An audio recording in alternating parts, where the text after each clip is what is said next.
বুধবার সারা রাজ্যের সঙ্গে মুর্শিদাবাদের জঙ্গিপুর মহকুমা হাসপাতালেও সকাল 8টা থেকে শুরু হয়েছে কর্মবিরতি।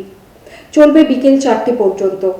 এমার্জেন্সি বিভাগ ছাড়া বন্ধ সমস্ত বিভাগ।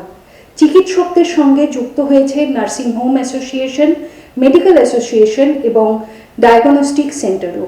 এই প্রসঙ্গে কি বলেছেন ডক্টর মিতা বন্দ্যোপাধ্যায়, ডক্টর প্রতাপ সাহা এবং ডক্টর হাবিবুর রহমান আমরা দেখব। চেস্ট মেডিসিনের দ্বিতীয় বর্ষের পাঠরতা ছাত্রী, তার যে এই নির্মম মৃত্যু, এটা আমরা শুধু ডাক্তার বলেই না, একজন সাধারণ মেয়ে হিসেবেও আমি মেনে নিতে পারছি না। এবং এই পরিস্থিতি যদি এরকম হয় তাহলে ভবিষ্যতে আমরা সত্যি নিরাপদ মনে করছি না। আমরা কিন্তু স্বাস্থ্য পরিষেবা দেব, সেটা একটা ভয়ের ব্যাপার হয়ে যাচ্ছে। এবং আমরা সর্বস্তরে, শুধু ডাক্তার হিসেবে আমি বলছি না, আমরা আমাদের যারা কর্মী আছেন, আমাদের যারা নার্সিং বোনেরা আছেন, আমাদের হসপিটাল স্টাফ এবং সর্বোপরি নাগরিক সমাজ, টাউনের সবাইকে সর্বস্তরে আমি আবেদন করছি, আপনারা এর বিরুদ্ধে প্রতিবাদ করুন, সরব হন, যাতে ভবিষ্যতে এইরকম নক্কারজনক ঘটনা আর পুনরাবৃত্তি না হয়। এর প্রতিবাদেই আমাদের সব মিছিল, শোকসভা এগুলো আমরা করছি।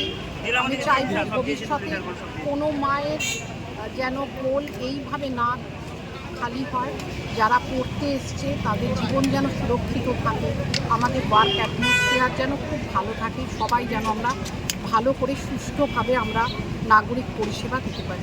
বিগত 8ই আগস্ট যে নক্কারজনক ঘটনা ঘটেছে, তার প্রতিবাদে আজকে সারা বাংলা চিকিৎসক সমাজ ওপিডি, আউটডোর, চেম্বার, ক্লিনিক সব বন্ধ রেখে পথে নেমেছেন।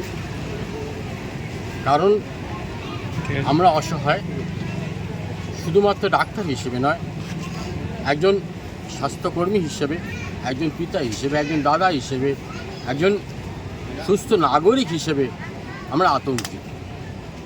এরকম একটা ঘটনা, এরকম একটা প্রথিতযশা সিকিউর জায়গায় ঘটে গেল, অথচ এখনও পর্যন্ত তার কোনো নির্দিষ্ট রূপরেখা দেখা গেল না যে কে বা কারা কেন ঘটনাটা ঘটালো।